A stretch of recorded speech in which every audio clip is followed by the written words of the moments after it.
Welcome back to my channel. Today we're going to be discussing Jeremie Frimpong joining Liverpool. The transfer details.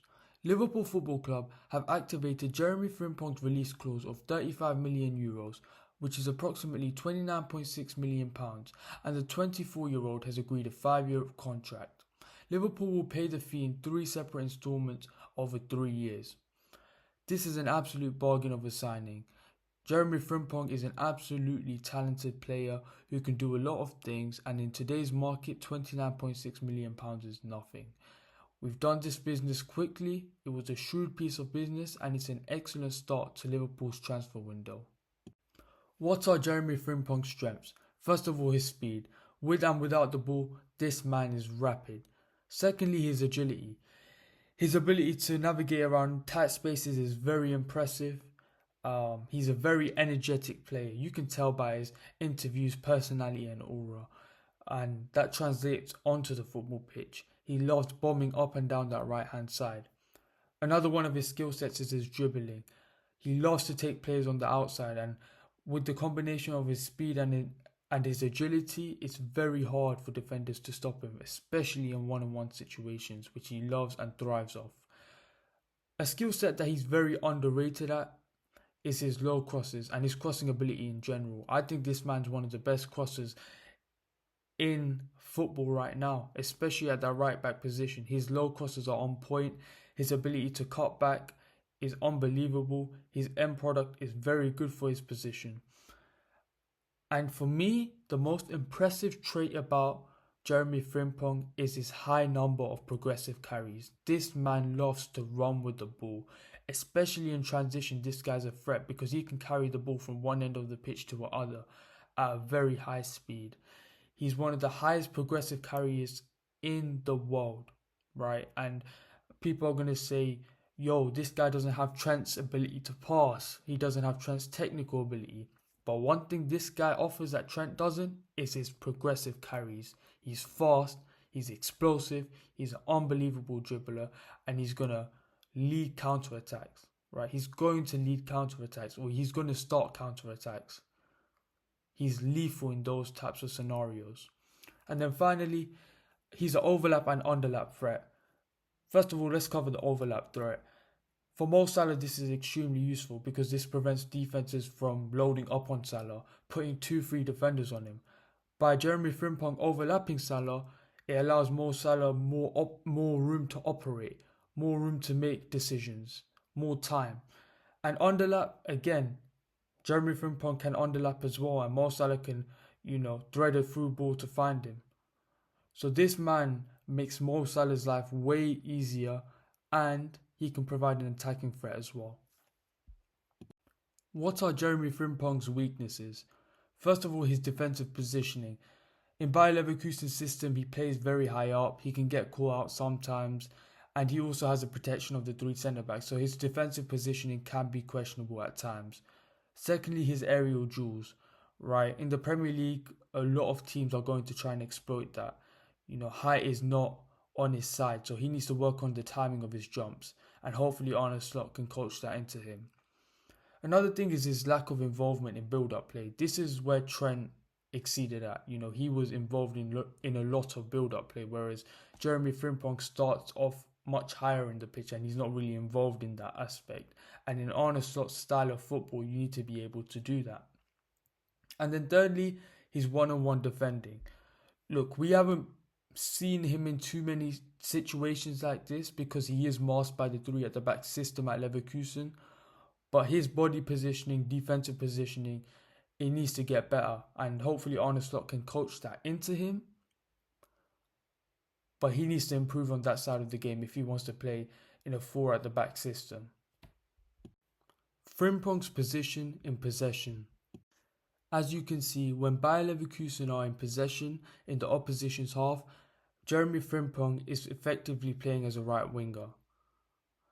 Not a right wing back, not right back, a right winger.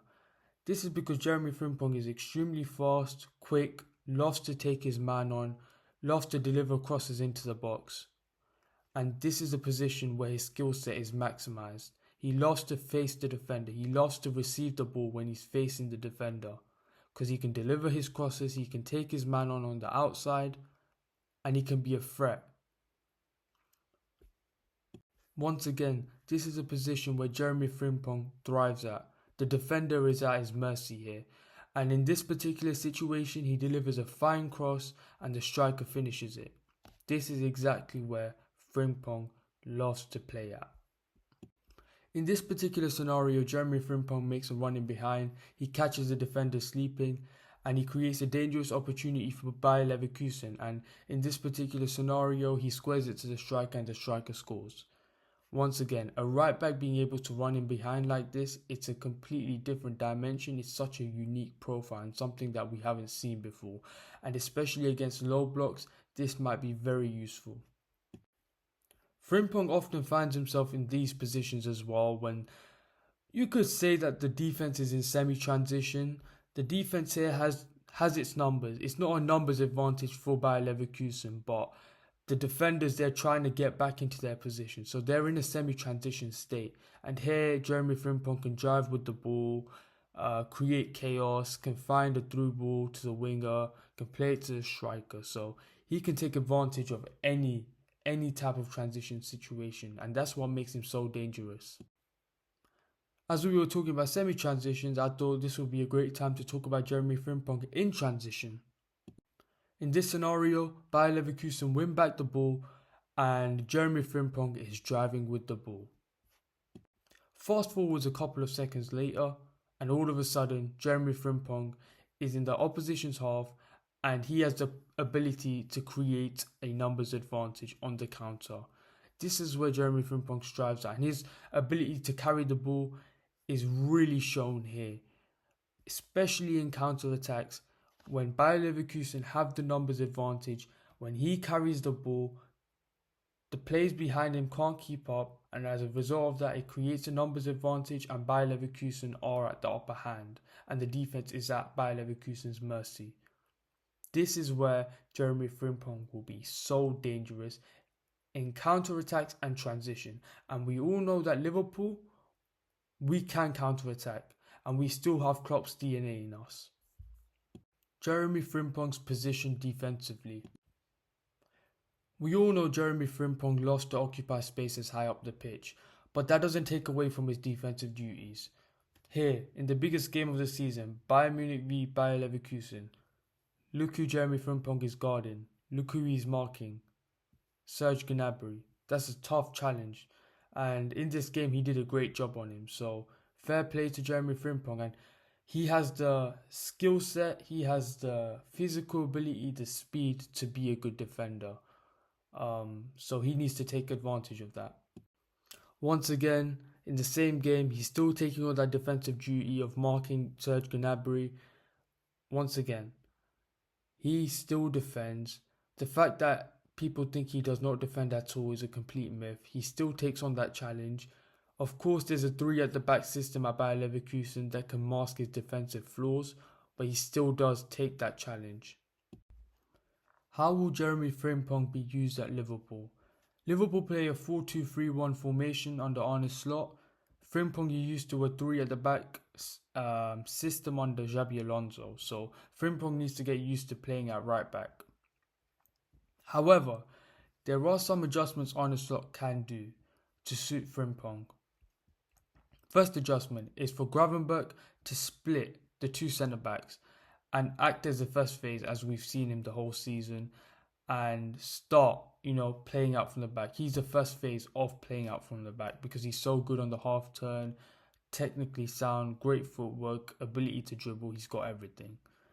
And this allows Robertson to push up to that left wing back or Kerkez after the transfer window finishes, and then Frimpong can shift to the right wing back position. As a result of this, Salah can invert, can play as the number 10, and then Diaz. But obviously Liverpool are going to get Wirtz, so instead of Diaz, Wirtz is going to play that left 10, which is perfect because that's the position he loves to occupy, those left-sided half spaces, right? He loves to occupy those spaces, so this system works out perfectly, to be honest. And then the striker, Jota, is probably going to be there next season, but Liverpool are trying to get a new striker as well. So this is a beautiful way of implementing Frimpong, because Frimpong is starting up high on the pitch. He can bomb down that right hand side, overlap for Salah, provide Salah all the support in the world to do whatever Salah needs to do. And then the two midfielders in the middle, they need to be able to receive the ball off Gravenberch and the two centre backs on the half turn and then create from there. And they need to do a lot of running because they have to cover a lot of space for the rest of the team.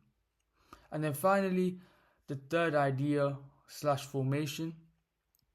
This is where Frimpong moves to the right wing back / right mid position, and then Robertson shifts from left back to left centre back. Or after the transfer window, Kirkes shifts from left back to left centre back. I just don't think you can play either one of those guys. And I believe we need a left-sided centre back in order for this situation to work. And I think Liverpool are on that. And we'll talk about that later in the video. Transfer targets to complement Jeremie Frimpong. Based on what I previously said, right, when the left back shifts to the left centre back position, we need a left-sided centre back to do that. And it's not only because of this. I believe that Liverpool's centre-back depth is very limited. We've got Virgil van Dijk, Konate, Quansah and Gomez. I think Quansah will get better next season, but it does look like we might sell him. But if he stays, he will get better next season. Joe Gomez is too injury prone. So we need extra centre-back depth for sure.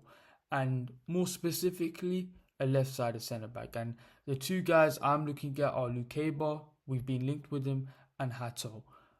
Personally, I would like to go with Hato because he's more aerially dominant compared to a guy like Lukeba, and he has all the ball playing ability as well.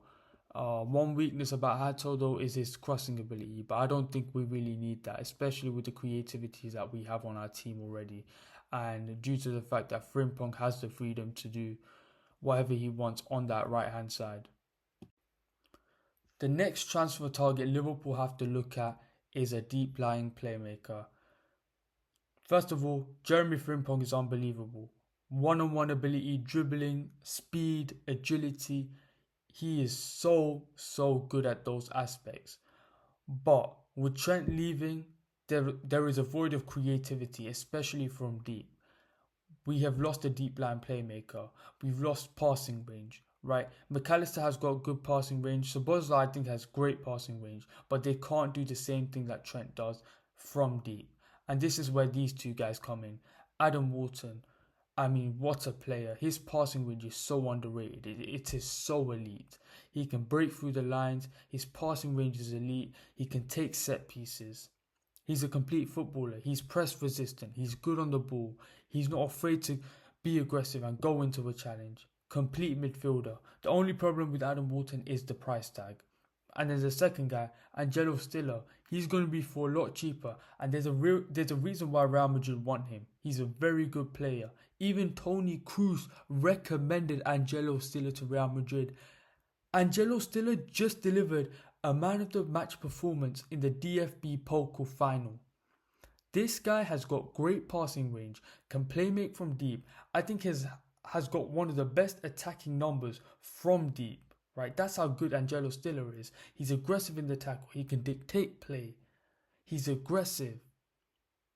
He is a complete midfielder as well, and I think he's going to be cheaper than Adam Wharton. The only problem is that Real Madrid are in for him. I just hope we can get one of these two guys, because if we get Wirtz, Frimpong, Kirkes, a striker, right? And I know I'm asking for a lot. And if we add that deep line playmaker and that left-sided centre-back, Liverpool are the scariest team in Europe by a country mile. And good luck to the rest of the teams. Thank you guys for listening. Subscribe, like, do all of those things, and peace.